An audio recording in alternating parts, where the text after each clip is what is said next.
Pats sāku spēlēt frisbiju jau sen, 1998. gadā, kad toreiz Eiropas Frisbija federācijas viceprezidents braukāja un izplatīja šo sporta veidu Latvijā. Un tā viņš arī bija iebraucis tajā pilsētā, kur es dzīvoju, tā bija Reizekne. Tur mēs kopā ar citiem komandas biedriem uztaisījām pirmo komandu, tā arī sākām spēlēt. Frisbijs pirmām kārtām ir labs ar to, ka tu attīsties savu fizisko sagatavotību. Otrām kārtām ir ļoti labi tas, ka spēlē komandā, iepazīsti jaunus draugus, iepazīsti arī citas komandas. Frisbijs ir kā viena liela ģimene. Dzirdējām par šo te projektu un zinājām, ka ja mēs labi pacentīsimies tad šajā projektā, mums būs iespējams iegūt šo te finansējumu. Par projektu izdzirdējām no paziņām, kuriem mums ieteica, ka veicot šo te pieteikšanās anketu, var iegūt papildus finansējumu dalībai Eiropas čempionātā.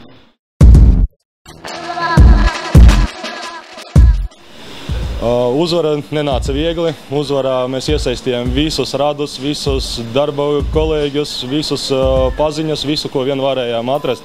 Un savācoties visiem kopā tikai spējām savākt šīs nepieciešamās balsis. Sākotnēji mēs savācām diezgan daudz balsis, un pēc tam, kad jau skatījāmies, kad jau sāk citi projekti pietuvoties, tad mēs turpinājām savu aktīvu balsošanu jau uz mēneša beigām. Sanāk tā, ka mēs sākumā mēneša diezgan aktīvi nobalsojam un pēc tam mēneša beigās. Tātad ieguvām finansējumu dalību Eiropas čempionātā, ar kur piedalījāmies gan vīriešu izlase, gan sieviešu izlase atklātā. Sieviešu izlasē veicās daudz labāk. Viņi ieguva 7. vietu no 12 komandu konkurencē Eiropā. Vīrieši ieguva 15. vietu 17 komandu dalībā. Dalība starptautiskajos turnīros ir ļoti svarīga priekš frisbista attīstības, jo tu vari savus spēkus salīdzināt ar citiem spēlētājiem, kā viņi spēlē Eiropā, gan pasaulē. Un var redzēt arī labākās frisbija nācijas, kā viņas spēlē, un mēģināt arī līdzināties viņiem. Atbraucot atpakaļ šeit uz Latviju, var turpināt šos te paņēmienus un taktikas un visas pārējos elementus izmantot šeit uz vietas Latvijā, lai arī nākamajā reizē aizbraucot būtu daudz konkurētspējīgāki. Spēlēt Eiropas čempionātā foršākais ir tas, kad sabrauc ļoti daudz cilvēku. Šajā Eiropas čempionātā piedalījās praktiski 1200 dalībnieku, kas ir tikai spēlētāji, neskaitot par visiem pārējiem, kas brauc kopā ar spēlētājiem, draugi, paziņas. Varēja ar visiem iepazīties. Pēc katra turnīra arī Eiropas čempionātiem un pasaules čempionātiem notiek viena liela ballīte kopā, kur visi var kārtīgi izklaidēties.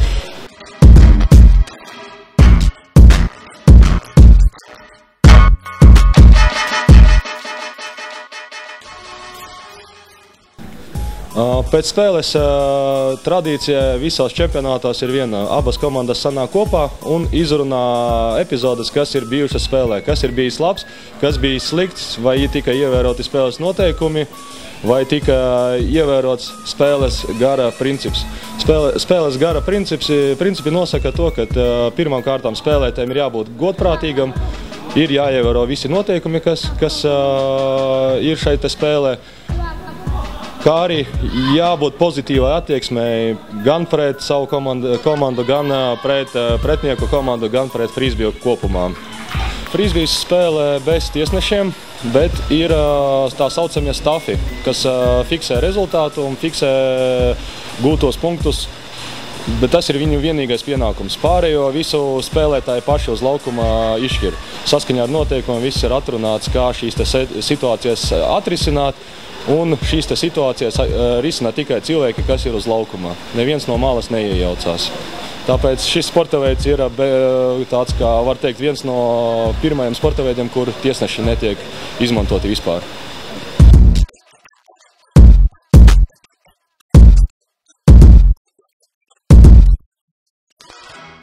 labajos darbos viennozīmīgi vajadzētu piedalīties, jo, ja ir kaut kādas vēlmes vai intereses vai kaut kādas slēptās sen jau aizmirstās lietas, ko gribas piepildīt, šī ir viena no lietām, piedaloties labajos darbos un saņemot šo finansējumu, var viņas realizēt dzīvē.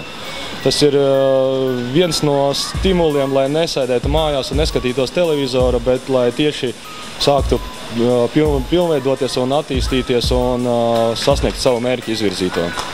Sasniedzot savus mērķus, cilvēks pats pilnveidojās. Un, jo vairāk mērķi tiek sasniegti, jo cilvēks vairāk ir pilnveidojies, viņš ir vairāk apmierināts ar savu dzīvi, ar to, ko viņš ir paveicis, ar ieguldīto darbu.